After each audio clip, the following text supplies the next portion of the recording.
So the other day I was scrolling through YouTube like normal, and I got recommended this video about the strangest Black Ops 2 Mandela effects. And I should just mention that at the time I watched it, it had maybe 500 views, but it's since blown up a lot, which I love. Anyway, while watching this, I was of course trying to see if I could also relate by misremembering parts of the game. But all I could think about were the multiple Call of Duty related dreams and nightmares that I've had throughout my life. Almost every single time, it was about a mission that didn't actually exist, and my brain would play it out from start to finish. And to this day, I remember multiple of them, almost all the way through. Does this mean that I'm actually Alex Mason? Absolutely, and if you don't want to hear a guy schizophrenically talk about a Black Ops 2 related dream he had 7 years ago, then this video isn't for you, but let's get into it.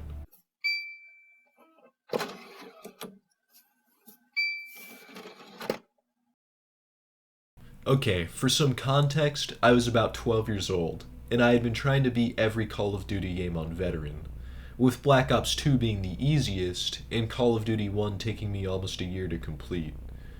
Now, there was something about Black Ops 2's campaign that I didn't notice when I had played it on release with my brother.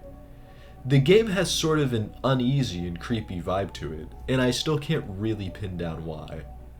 It's weird because they had gotten rid of the gore in both World at War and Black Ops 1. It didn't have the story of a brutal war like World at War, and it didn't have the trippy scenes that Black Ops 1 had. Yet, I still felt much more uneasy playing Black Ops 2. With that being said, it's now time to get into the specific dream.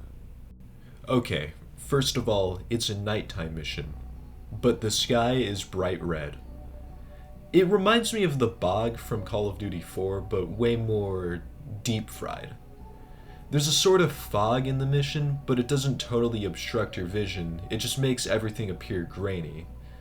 As for the story, at this point almost everyone is dead. Salazar is dead, Farid is dead, Chloe is dead, Briggs is dead. Woods might be dead too, but I don't think it was specified. The mission is just David and Harper trying to find Menendez, who they know is close by. You're fighting through this small town, and most of the mission is spent going through the entrance of small 2-story buildings and leaving out the back door.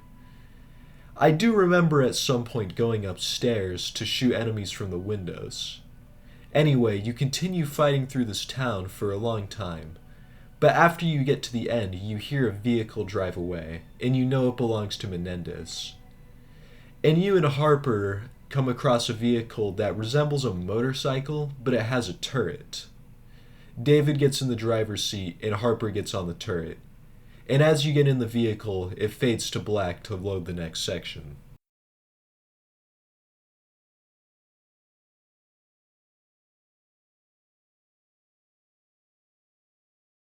The game fades back into a chase sequence. It's important to mention that the color palette has changed at this point.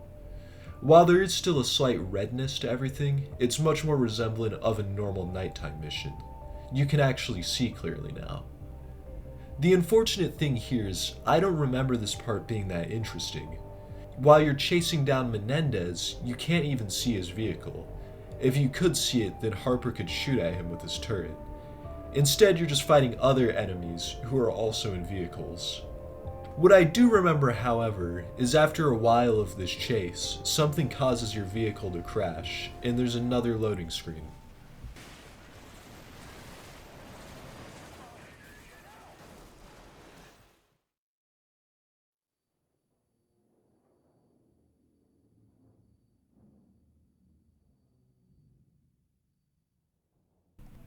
You wake up looking to your right, at your vehicle that is now flipped over and on fire.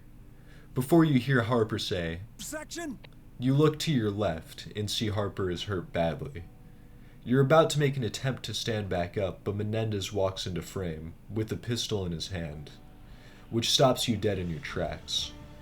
For whatever reason, David and Harper don't have any guns on them, but Harper makes an attempt to grab Menendez's gun, which results in, well, Harper is dead, and Menendez points the gun at you. After saying, "I'm sorry, David," he pulls the trigger, and then the game just slowly fades to white. And that's it. You got the worst ending.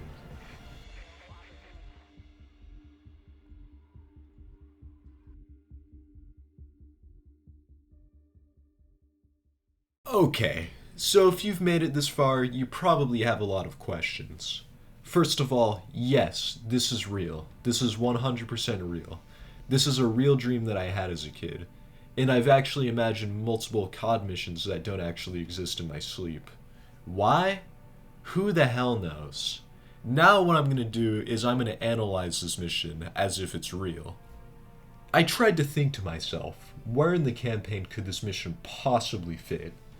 It would obviously be later on in the story, considering the characters all being dead. And this would take place in a storyline where you made the decision to not kill Harper, hence both Farid and Chloe being dead. After thinking about it for a while, I've concluded that this would fit fairly well after Menendez escapes the prison following the ending that would be the only ending that makes sense if we wanted to treat this like a real mission. For simplicity's sake, let's say that this is after Menendez kills Woods. And whether or not Alex Mason lives, if I remember correctly, David retires after he and Woods visit his dad's grave. So let's say Mason is alive. Which is actually pretty messed up thinking about it. This means it would take place after Menendez kills Woods and before he kills himself at his sister's grave. Which actually makes a weird amount of sense. After hearing the news of Woods' murder, David and Harper try once again to take down Menendez. Throughout the campaign, Menendez claims multiple times that he wouldn't kill David, but with this mission, he does just that. He kills Woods, then Harper, then David. While he would still have the option to lead his revolution, I feel this would affect him psychologically enough where it makes sense that he'd end himself at his sister's grave.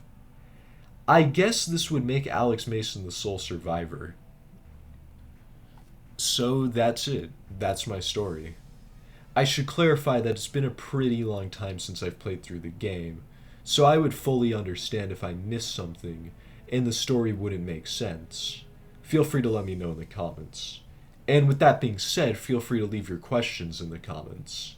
If this video is perceived well, I'm absolutely planning on telling some of the other Call of Duty missions from my dreams. Just briefly, there's a Call of Duty 4 train mission, a completely different first 3 levels to Modern Warfare 2, the parking garage mission from Modern Warfare 3, and I know for a fact that I had imagined a few Black Ops 1 missions, all of which taking place in a similar environment to the Nova 6 labs. But those were from when I was even younger. I couldn't have been any older than 8, so I don't remember them as well. Anyway, if you made it this far, I really appreciate it. I really do. This meant a lot to me if you couldn't tell. Goodbye.